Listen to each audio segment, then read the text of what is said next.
Amelia adjusted the silk cuff of her blouse, her eyes sweeping over the minimalist, painfully expensive living room. It was a showroom, a gallery of her impeccable taste, and in the center of it, she felt, sat her one flawed acquisition. Her husband, Ethan. He was quiet, staring at the blank television screen, though she knew he wasn't seeing it. He was retreating into that silent world of his, a place she could neither access nor comprehend. It was a world, she had decided, of mediocrity.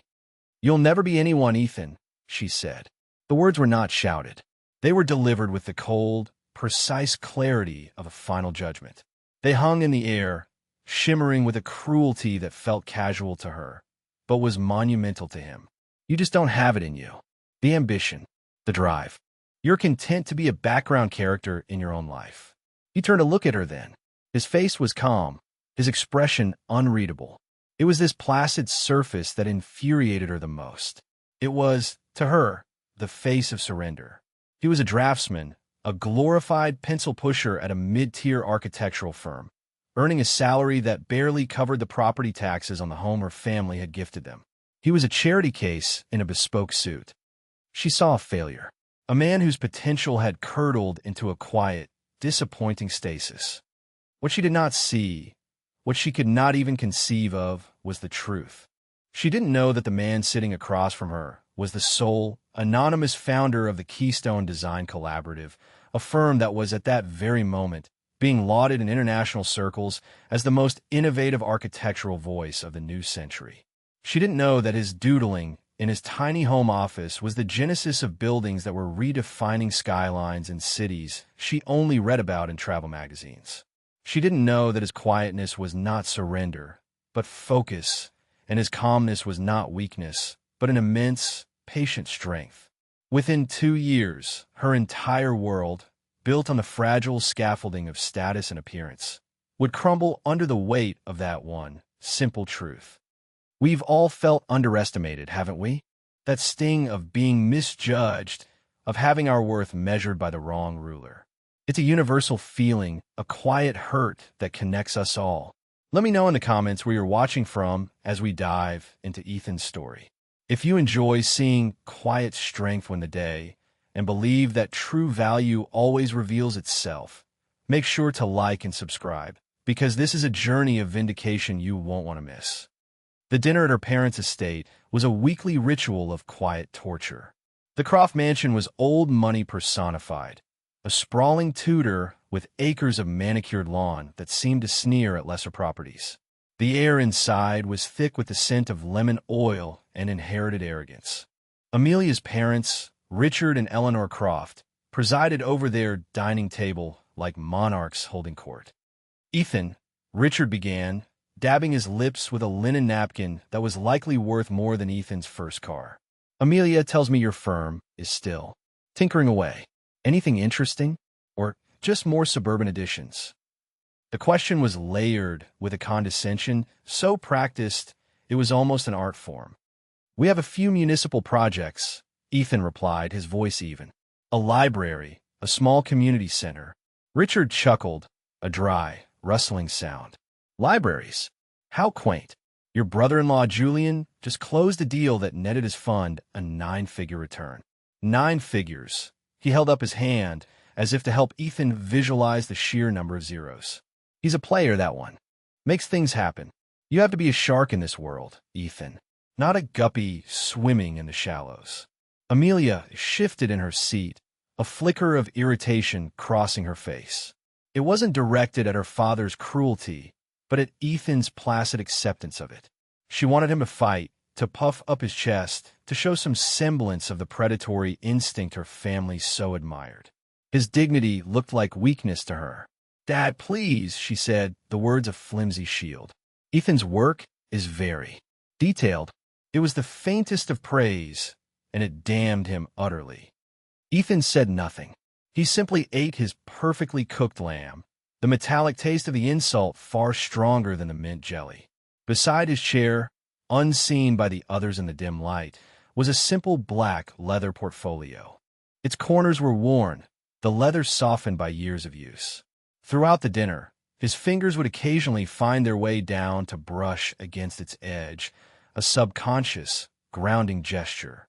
It was his anchor in this sea of quiet hostility. The Crofts saw a briefcase full of insignificant drawings. They had no idea it was a vessel containing a parallel universe, a universe where Ethan Vance was not a guppy, but a leviathan. Inside that portfolio were the foundational documents of his life's real work.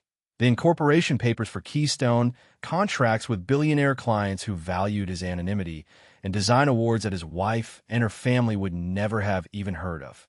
It was a quiet arsenal, waiting for a war he never wanted to start. But as Richard launched into another story about Julian's new yacht, Ethan felt the undeniable, tectonic shift of a world preparing for conflict. He was a man who built things to last, and he was beginning to realize the structure of his marriage was built on sand. The annual fundraiser for the city's art museum was the apex of the social season, a glittering affair where status was worn as overtly as jewelry. For Amelia, it was a home game. For Ethan, it was an ordeal. He stood beside his wife in a tuxedo that fit him perfectly, a silent, handsome accessory to her social ambitions. She moved through the crowd with the ease of a queen in her court, bestowing airy kisses and sharp, witty remarks. She introduced him with a consistent, dismissive flourish. "This is my husband, Ethan. He's in architecture," she would say, her hand gesturing vaguely as if indicating a mildly interesting but ultimately unimportant hobby. The phrase was designed to curtail further questions. The humiliation, when it came, was sharp and public. They were speaking with Marcus Thorne, a brutish real estate developer with a florid face and a voice that boomed with self-importance. He was one of Richard Croft's oldest associates, a man who saw the world in terms of concrete and steel, profit and loss. "Architecture, eh?" Thorne scoffed, looking Ethan up and down as if inspecting livestock. "I deal with architects all day. Bunch of overeducated pencil pushers who think they're artists. Let me tell you, I eat guys like you for breakfast before I even have my coffee." He laughed, a loud, wet sound that drew the attention of those nearby.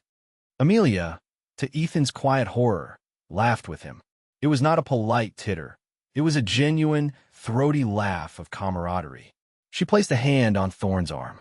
"Oh, Marcus, you're terrible," she said, her eyes sparkling.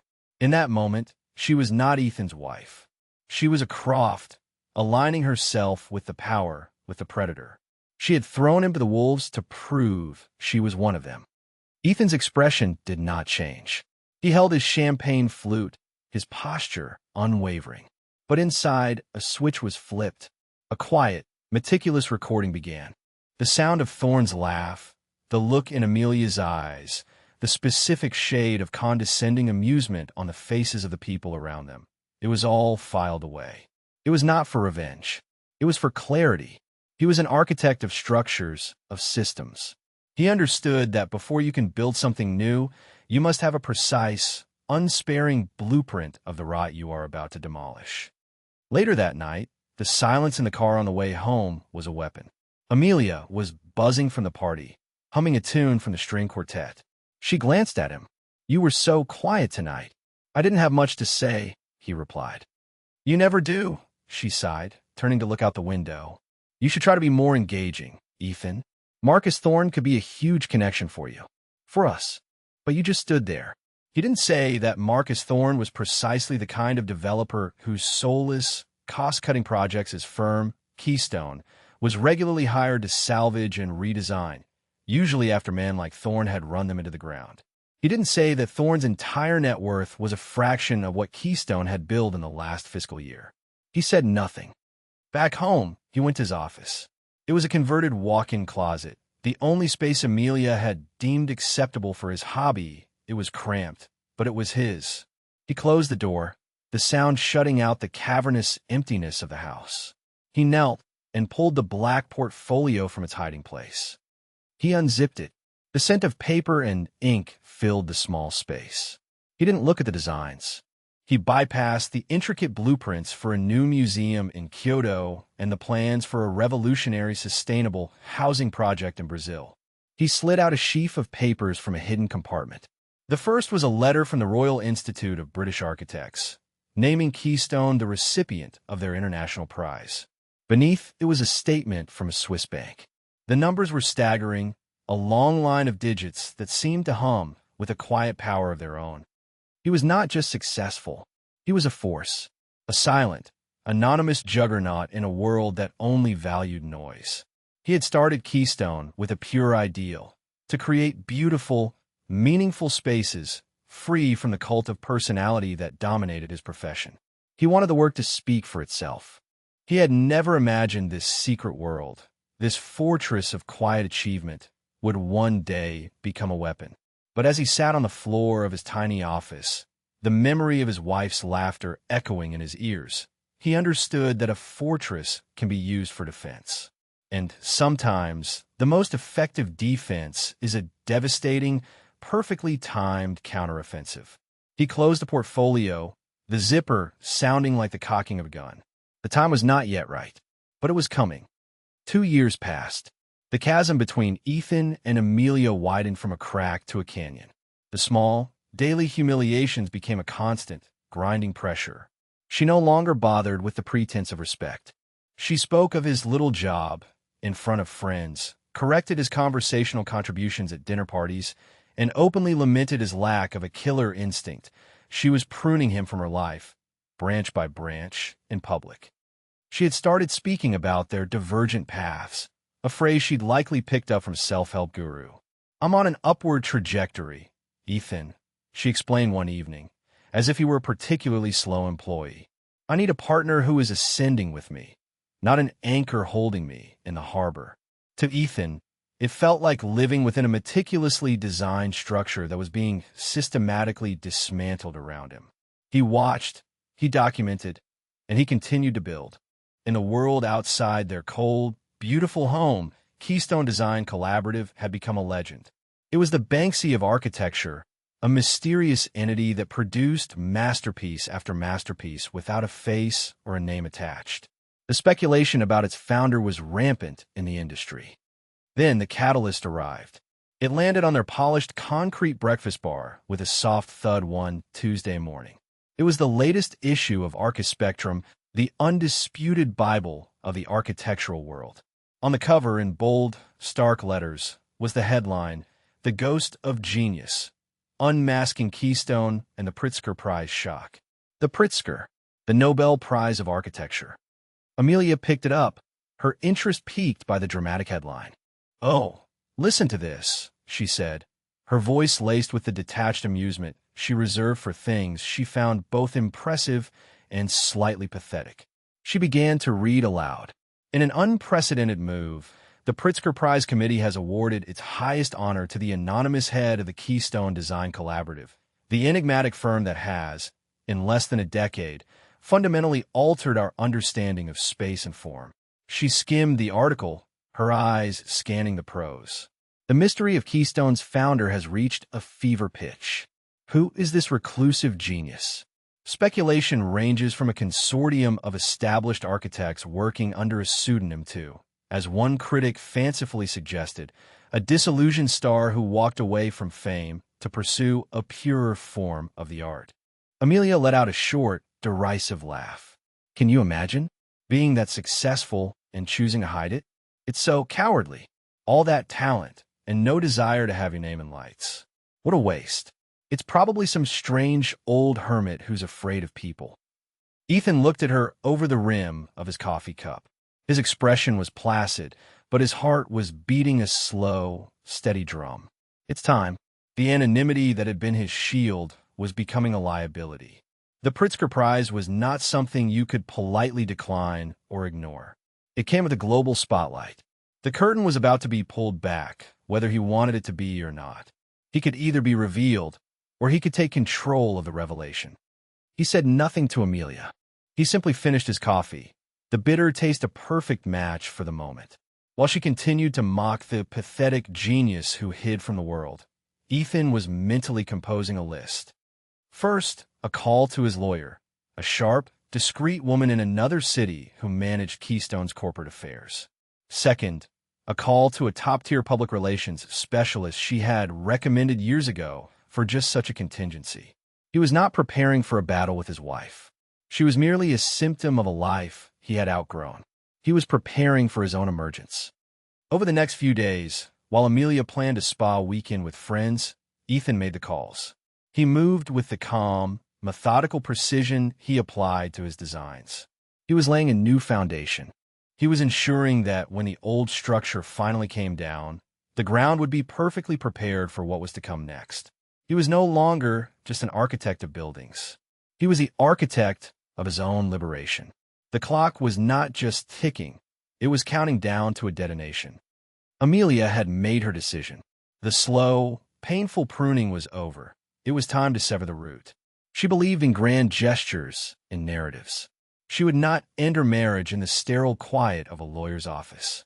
She would do it in the seat of her power, her parents' home, surrounded by the family that validated her worldview. It would be a performance, a final, clear statement on his inadequacy and her ascent. "We need to talk," she told him on a Monday evening, her voice cool and distant. "My parents are expecting us for dinner on Saturday. We'll discuss things then." It was not a request. It was a summons. She was staging his execution. "Of course," Ethan said, his calmness unsettling her more than any argument could have. In the days that followed, a strange tranquility descended upon Ethan. It was the quiet that precedes a storm, a moment of perfect, crystalline clarity. The world seemed more vivid.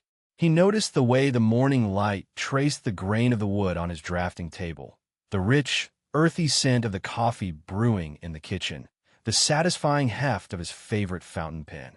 He was not mourning the end of his marriage. He was observing the final moments of a life he was about to leave behind. It was a period of sensory goodbyes. He spent his evenings in his small office, not designing, but organizing. He carefully sorted the documents in the black leather portfolio. Each award, each contract, each glowing review from a client or critic was a brick in the new edifice of his life. He was not assembling evidence for a trial. He was curating the story of who he had been all along. Saturday arrived, a cool, crisp autumn evening. The sky was a deep, bruised purple. As Ethan drove them toward the Croft estate, Amelia was silent, radiating a cold, confident finality. She was dressed in a severe, elegant black dress. As if attending a funeral, she was eager to conclude. Ethan walked into the Croft mansion, and the atmosphere was exactly as he had anticipated. It was thick with a smug, predatory satisfaction. Richard, Eleanor, and Amelia's brother, Julian, were all there, their expressions a mixture of pity and triumph. They were vultures circling what they believed to be a dying animal. Amelia saw the black portfolio in Ethan's hand, and a sneer touched her lips. "Really, Ethan? Bringing your little drawings to a funeral?" "Something like that," he said softly, and he followed them into the grand dining room, the portfolio held firmly at his side. It felt less like a case of documents and more like a shield, or perhaps a bomb. The dinner was a masterclass in psychological warfare, executed with the casual cruelty of the truly privileged. The conversation was a performance of their own success, designed to highlight his failure. Julian, a man whose charisma was as manufactured as his investment derivatives, recounted a recent victory over a rival fund. "You have to be ruthless, Ethan," he said, pointing a fork at him. "The market doesn't reward nice guys." Richard spoke of their upcoming family trip to Monaco for the Grand Prix. "It's a different world, you see, a world of winners." They even touched upon a local subject, a massive downtown development project called the Sterling Tower, which had recently stalled, plagued by budget overruns and a disastrously flawed design. "A complete catastrophe," Richard declared, savoring the failure. "Bad design from the foundation up. Serves the developer right. A fool named Marcus Thorne." Ethan registered the name, a small, perfect piece of symmetry falling into place. He remained silent, a calm observer at his own inquest. Finally, the moment arrived. Amelia placed her fork and knife together on her plate with a delicate click. The sound echoed in the sudden silence. "Ethan," she began, her voice practiced, a blend of feigned sorrow and unshakable resolve. "We need to talk. This, us, it isn't working. It hasn't been for a very long time." She looked around at her family, drawing strength from their supportive, predatory gazes. "I have ambitions, Ethan. I have a standard of living I want to maintain, a social circle I want to cultivate. And you simply can't keep up." She paused, letting the words land. "I've watched you for years, waiting for you to ignite, to become someone. And it's become clear that it's just not going to happen. I'm sorry, but I need a partner, not a project. I've decided to file for divorce." The air crackled with expectation. They all stared at him, waiting for the pleading, the anger, the inevitable collapse. This was the climax of their long-running drama, the pathetic final scene of the family failure. Ethan took a slow, deliberate sip of water. He set the glass down with a soft, definitive sound. He did not look at Amelia. Instead, his gaze settled on his father-in-law, Richard. "You mentioned the Sterling Tower development failed because of bad design," Ethan said, his voice quiet but carrying an extraordinary weight. Richard, thrown by the non sequitur, blinked. "Well, yes, obviously. Any fool could see that. The man in charge is an incompetent." Ethan nodded slowly. The lead architect on that project was Marcus Thorne. He let the name hang in the air for a moment, a ghost at their feast. "The man who eats pencil pushers for breakfast." He then turned his calm, unwavering gaze to his wife. "You're right, Amelia. We do have different paths, and you are right to want a divorce. It's the most sensible decision you've made in years. In fact," he added, reaching into his jacket, "I've already had the papers drawn up myself." He placed a simple, thick manila envelope on the polished mahogany table. It wasn't his portfolio. It was something far more final. The sight of it, his proactive step in their dissolution, sent the first tremor of shock through Amelia's composure. This was not in her script. Amelia stared at the envelope as if it were a venomous snake. You had papers drawn up." Her voice was a disbelieving whisper. The narrative she had so carefully constructed was already beginning to fracture. She was the one leaving him, the one in control. His action was an impossibility. Ethan ignored her question. With a slow, deliberate movement, he placed the black leather portfolio on the table and unzipped it. The sound was unnervingly loud in the tense silence. He didn't pull out a blueprint or a sketch. He slid a single, multi-page document bound in blue across the polished wood toward Richard. "You might want to look at that, Richard," Ethan said, his tone still unnervingly calm. "It's the acquisition agreement for the outstanding debt and property rights for the Sterling Tower. My firm purchased the entire failed project this afternoon. We'll be taking over the site on Monday. We're going to demolish Thorne's mess and redesign it properly." Richard's smug expression dissolved. His hand trembled slightly as he picked up the document. His eyes scanned the first page, then flew to the signature line at the end. He read the name of the purchasing entity, his lips moving silently. Then he looked up, his face a mask of pale, dawning horror. Keystone Design Collaborative," Richard choked out. "That's you." Ethan met his gaze and gave a single, definitive nod. "It is." He reached back into the portfolio. The next item he produced was not a legal document, but a heavy piece of parchment, embossed with a striking gold seal. He laid it gently on the table next to Amelia's wine glass. It was his Pritzker Prize certificate. His name, Ethan Vance, was printed below the citation in elegant, undeniable script. The room fell into a silence, so profound it felt like a physical pressure. Julian's jaw was slack. Eleanor had a hand over her mouth. Finally, Ethan turned his full attention to his wife. His voice was no longer just quiet. It was glacial. It was the sound of a world breaking. "You said I'd never be anyone," he stated, not as an accusation, but as a fact being entered into evidence. "You said you needed a partner who was your equal. The problem, Amelia, was never my lack of success. It was your absolute inability to see it. It was your choice to be blind." And then he began. It was not the angry, shouting tirade they might have expected. It was the list of grievances delivered with the cold, dispassionate precision of an auditor. On May 14th, 2 years ago, at the museum gala, you laughed when Marcus Thorne called me a pencil pusher he eats for breakfast. You chose his brutishness over my dignity.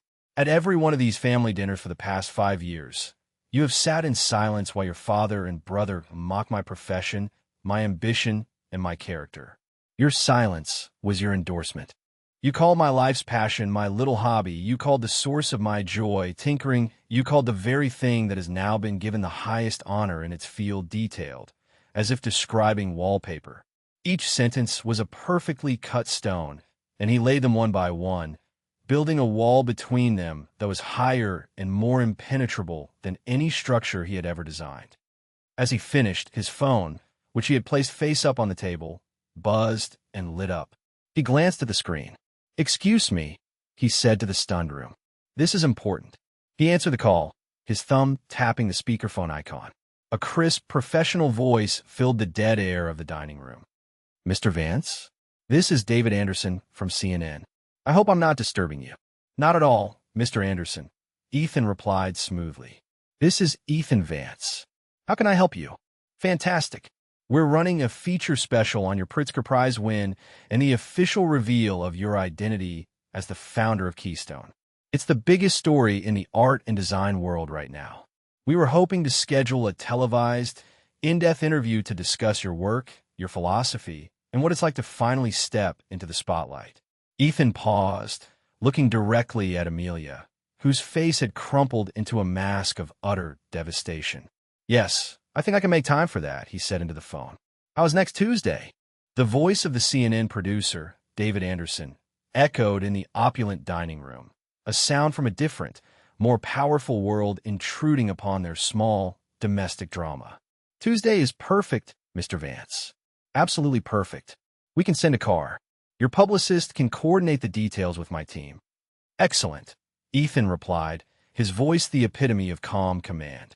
"My publicist, Ms. Albright, will be in touch tomorrow to finalize the logistics." "Thank you for the call, David." He ended the call, and the silence that rushed back and was heavier, more absolute than before. It was the silence of a vacuum, the silence of a world that had been turned inside out.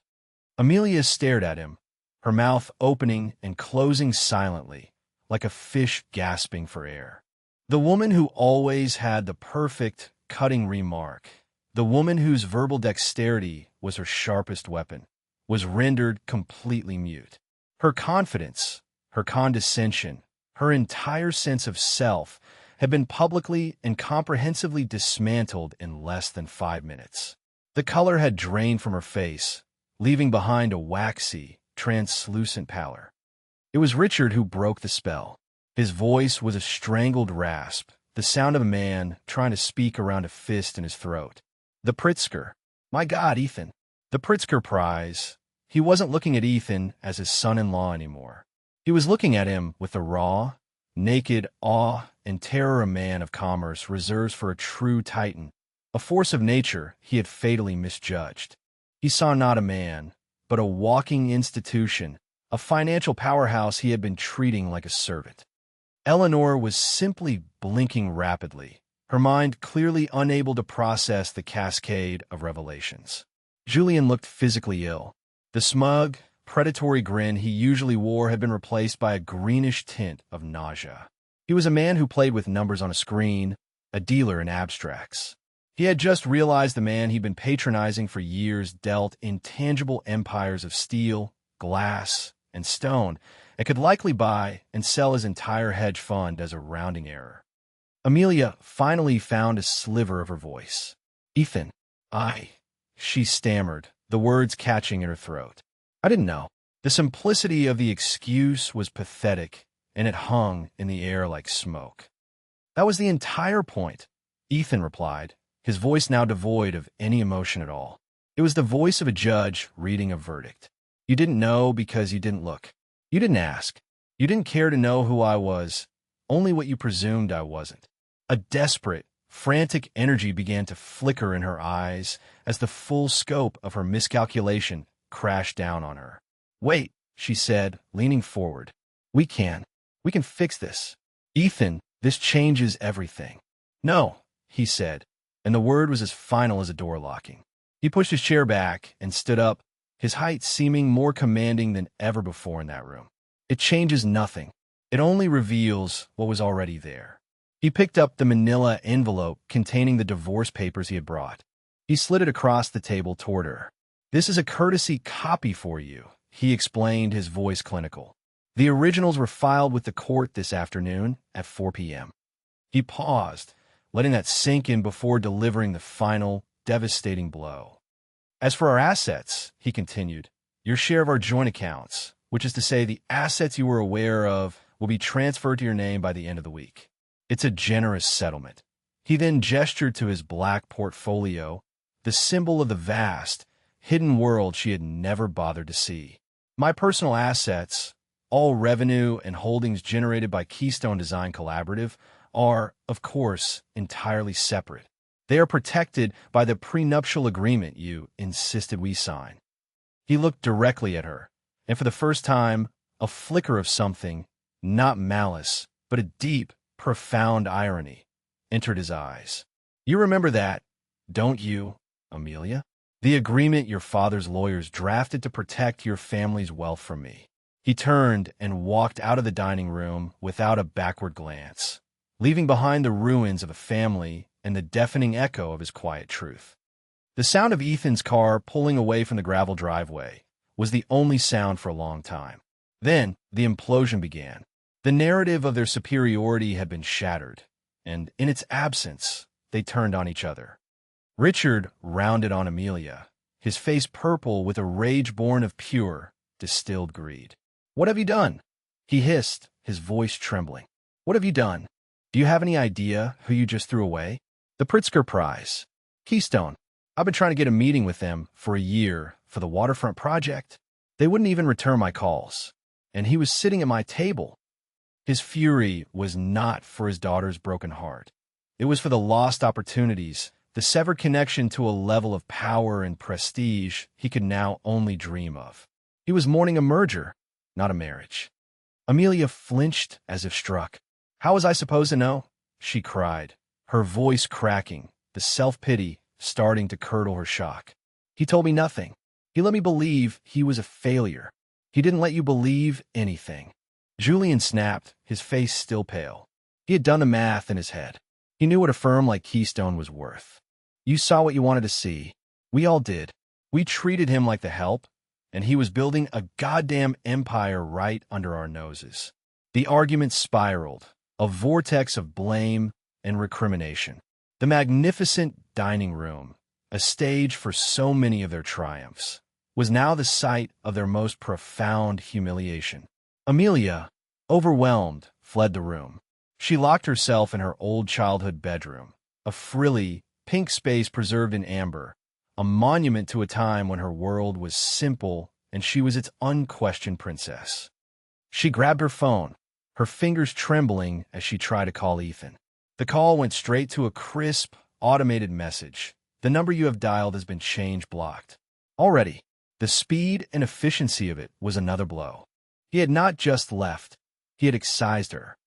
Frantic, she started calling her friends, the friends who formed her glittering social circle.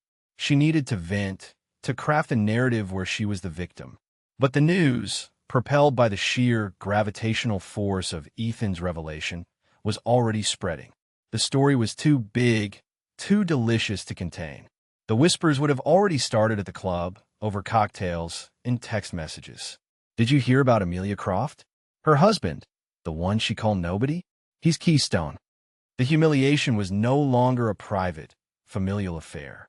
It was public, and it was spreading like wildfire. She was no longer Amelia Croft, the elegant scion of a powerful family. She was the woman who divorced the genius, the fool who threw away a diamond because she thought it was a stone.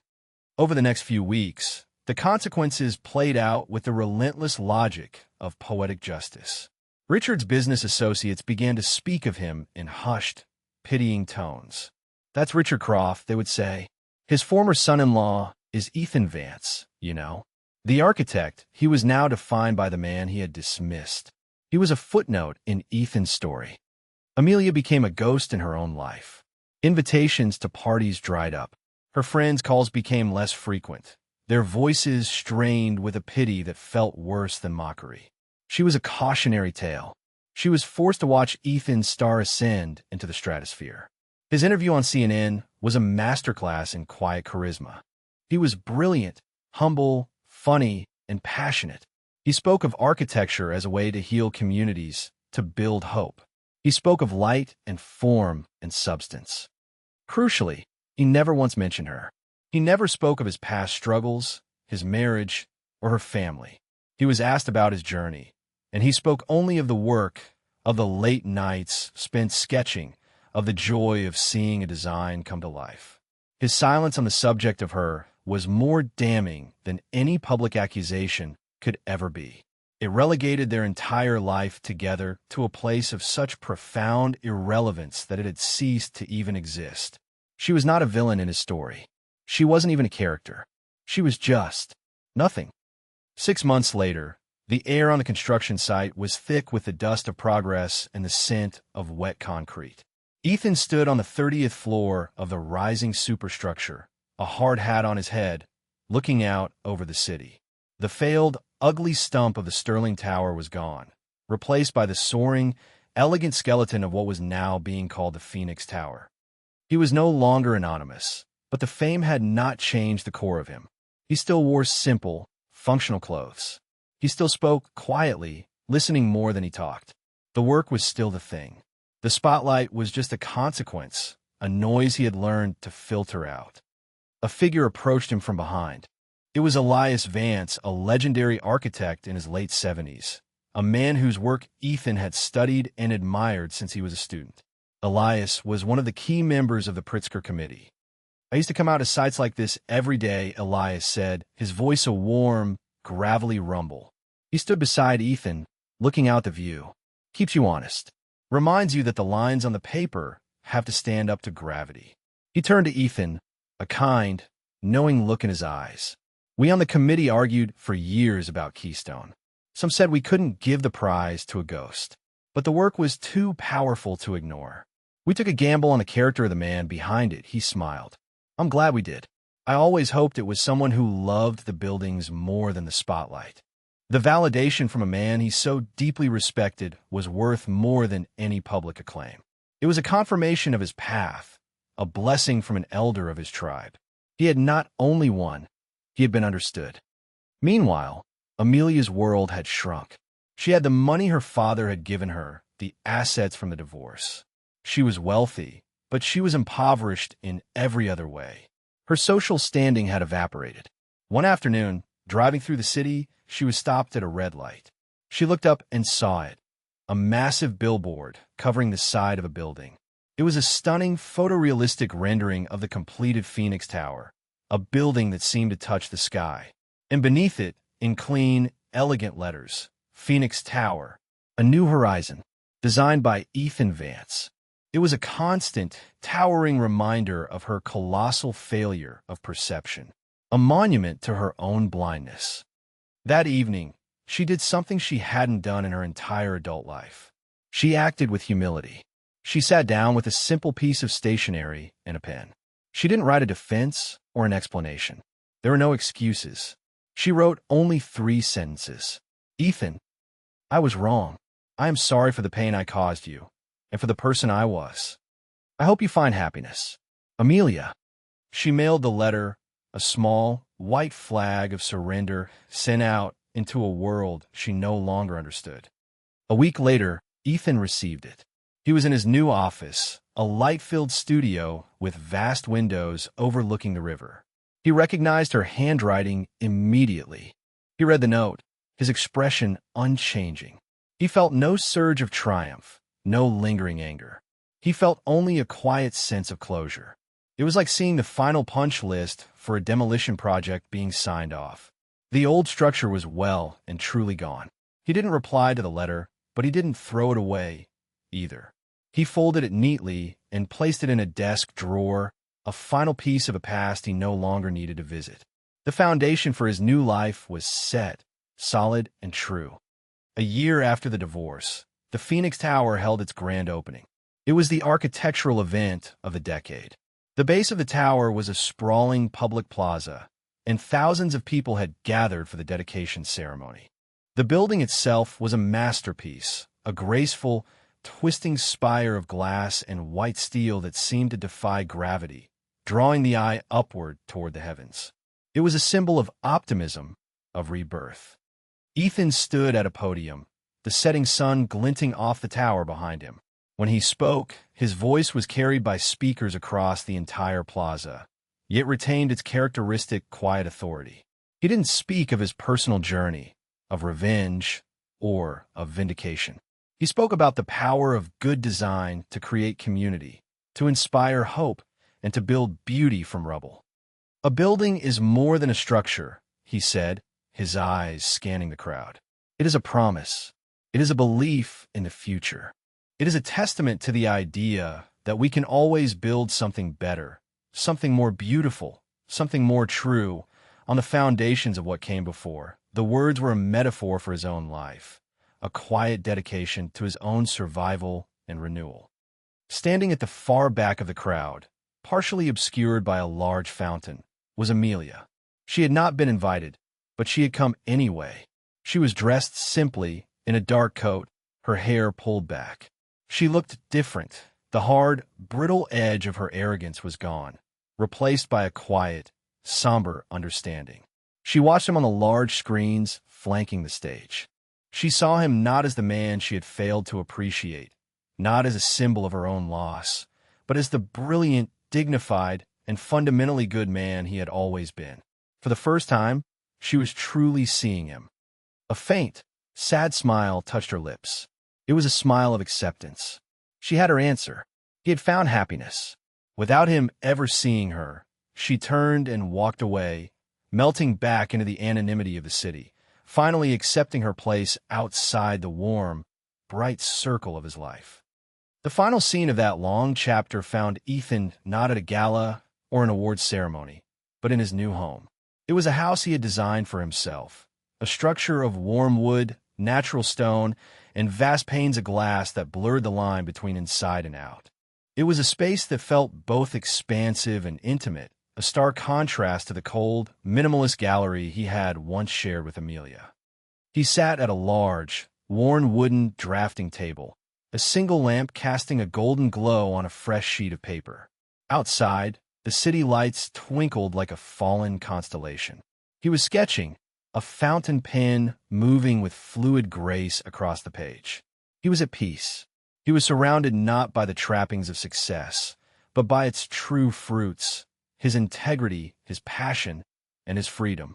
He had not set out to destroy his old life, only to build his real one. He had proven that true worth is not about being the loudest person in the room, but about being the most solid from the foundation up. Ethan Vance's story teaches us a profound lesson. It shows us that a person's value is not determined by the volume of their critics, but by the integrity of their work and the strength of their character. He sought not revenge, but truth. And in the end, the quiet, undeniable truth of who he was proved to be more powerful and more devastating than any shouted insult. He built his victory not on the rubble of his wife's life, but on the unshakable foundation of his own quiet, consistent excellence. What did you think of Amelia's final act? Was her apology in the letter and her quiet attendance at the opening a sign of true redemption, or was it too little, too late? Let us know your thoughts in the comments below. We read every single one. Thank you for joining us on this journey. If you found inspiration in Ethan's story of patience and vindication, please give this video a like and subscribe for more tales of quiet strength and ultimate triumph. Until next time, remember to build your own life on a foundation of authentic worth, not just the appearance of it.